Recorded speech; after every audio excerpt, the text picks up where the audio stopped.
е момента, когато всеки от нас поглежда назад и се чуе какво би по-правилно, какво лошо му се е случило.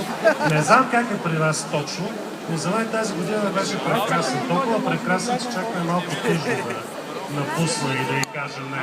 Ами, виж сега, ще я напуснем без така, с поглед напред бъдещето, с това, което ни очаква през 2016 година.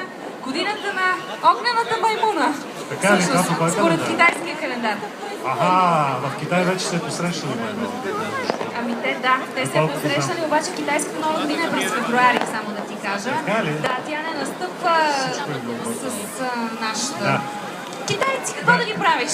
Значи, остави как е в Китай. Не знам дали знаете, за мен най-добрият новогодишен, така, как да кажа, табиет, на чист български език казано, е в Бразилия, в Италия и в Чили. Аз мислих, че ще кажеш, че е баница. Не Бразилия, Италия и Чили. Знаете ли защо? Тогава всички ходят с червено бельо. Страхотно е. С какъв цвят? Трудно е сега. Аз мисля, че Павич имах предвид за жените. Ладно, не толкова сега. Ти повдигна въпроса и аз веднага ти го върнах. Остава още съвсем малко. Ако имате в себе си бутилки, може да наливате. Аз лично ще наляя вече на Йоана. Чакай сега, че се двете... Сложно е. Чаши е малко сложно.